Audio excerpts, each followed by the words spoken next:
ہمارے حضرت مولانا اظہار صاحب رحمۃ اللہ علیہ کہتے تھے لوگوں خوشخبری ہم کو یہ مت سناؤ، ہم نے اتنی جماعتیں نکالی، ہم نے اتنی جماعتیں نکالی، ہمیں یہ خوشخبریاں سناؤ، ہماری بستی میں کوئی بے نمازی نہیں رہا، کوئی مسلمان غلط زندگی گزارنے والا نہیں رہا، کوئی مسلمان اللہ کی یاد کے بغیر زندگی نہیں گزارتا، کوئی مسلمان تلاوت کے کیے بغیر زندگی نہیں گزارتا، اللہ کیے بغیر زندگی نہیں گزارتا، کوئی مسلمان دعاؤں کے بغیر زندگی نہیں گزارتا، ہمیں خوشخبریاں سناؤ، اپنی بستیوں کو نمونہ بناؤ اعمال محمد صلی اللہ علیہ وسلم کا، تب تو بات بنے گی۔ تقوی کی تقریر ہے، تقوی نہیں ہے، زہد کی تقریر ہے، زہد نہیں ہے، امانت داری کی تقریر ہے، امانت داری نہیں ہے، سچائی کی تقریر ہے، سچائی نہیں ہے، خیر خواہی کا بیان ہے، خیر خواہی زندگیوں میں نہیں ہے۔ یہ بات کرنے کی چیز نہیں تھی تو عمل کی چیزیں تھی۔ امام زین العابدین رضی اللہ تعالیٰ عنہ کے انتقال کے بعد پتہ چلا 100 گھرانے ایسے تھے، حضرت رات کو چپکے سے جس کے گھر میں کچھ نہ کچھ ڈال دیتے تھے، ایک گھر سے 100 گھر پلتے تھے۔ آج آپ بیٹھے ہوئے ہو، کتنے گھروں کو سنبھالتے ہو؟ اپنی کمائی میں آپ کے غریب رشتے داروں کا حصہ کتنا ہے؟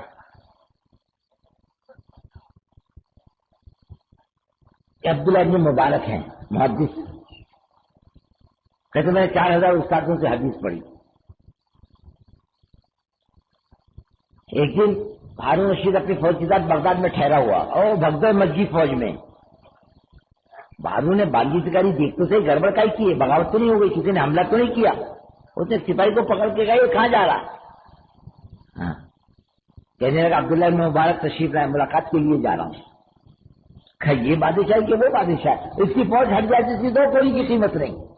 حدیث پڑھا رہے تھے طلبا کو، چیخ آئی کا الحمدللہ، پورا بغداد گونج اٹھا یرحمک اللہ کے جواب سے، اتنی مقبولیت اللہ نے دی تھی۔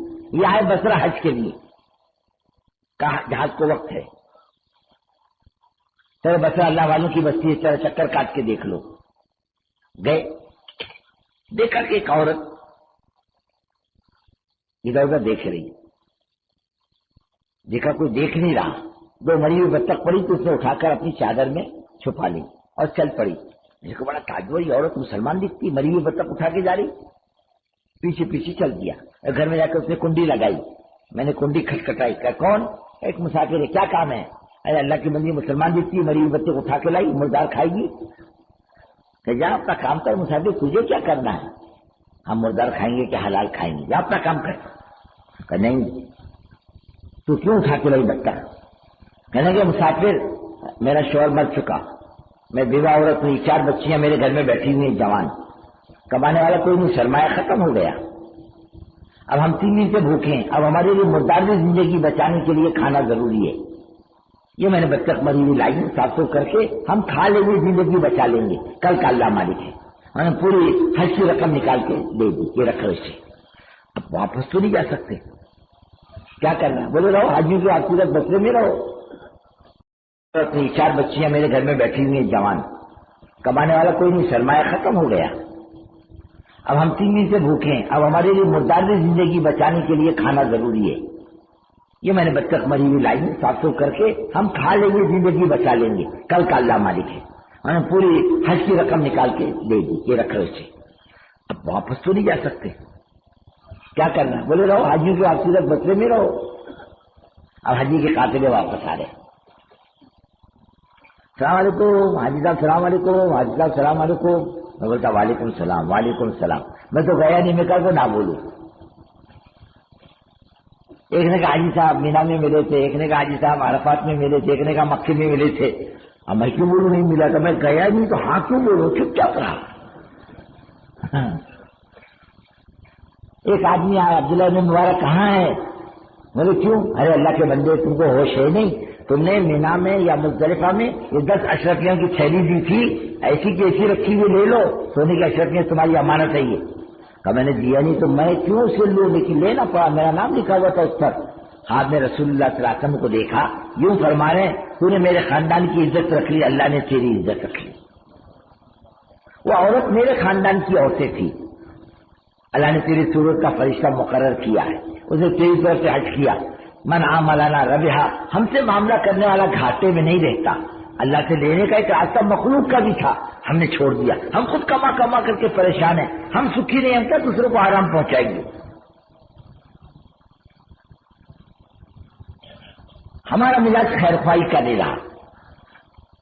اگر ہم خدا کے حکموں پر آ جائیں تو اللہ سب سے پہلے کیا کرے گا؟ روزی کی تنگی دور کرے گا. اور نماز چھوڑنے کی سب سے بڑی نوبت کیا ہوگی؟ اللہ روزی میں تنگی کر دے گا، تھوڑے میں گزر ہو جائے گی، کسی کا محتاج نہیں بنائے گا، عاجز کے ساتھ اللہ روزی دے گا. ہاں، اور جس دن موت دے گا جنت میں بلا کے دعوت کرے گا. اپنے کیا باپ کر جاتا ہے؟ فائدہ ہی فائدہ اپنا. زندگی میں بھی کھائیں گے، مرنے کے بعد بھی اس سے کھائیں گے. ایک تو ایک نماز پر قائم رہنا، اور پھر حدیث میں آتا ہے 3 آدمی خدا کے عرش کے سائے میں ہوں گے. کتنے؟ 3.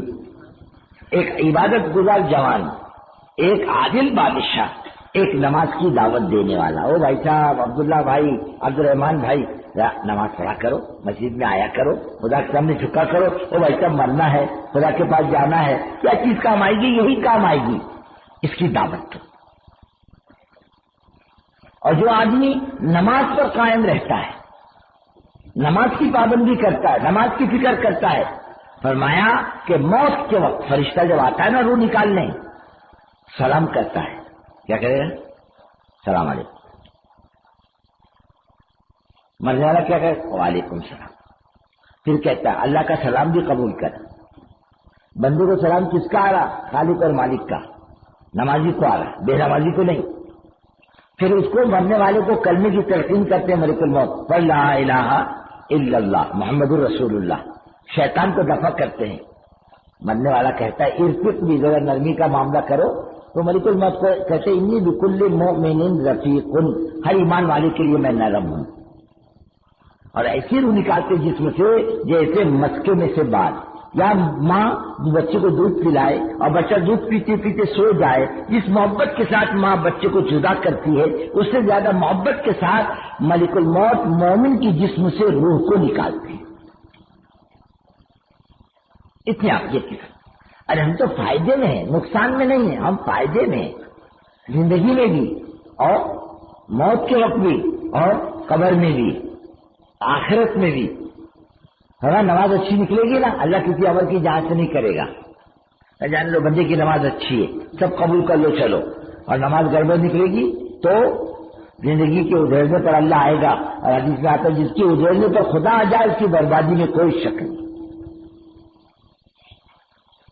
ایک تو نماز کی پابندی، نماز کی دعوت دینا، نماز کو امت میں زندہ کرنا، اور نماز کو 100% امت میں لانے کی محنت کرنا.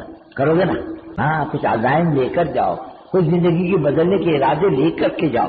بزرگوں، اب بہت زمانہ بیت گیا ذلت کی زندگی گزارتے ہوئے، بے دینی کی زندگی گزارتے ہوئے، جان مال عزت آبرو کے لوٹتے ہوئے زمانہ بیت گیا. اب تو یہ امت کا معاملہ اللہ سے صحیح ہونا چاہیے.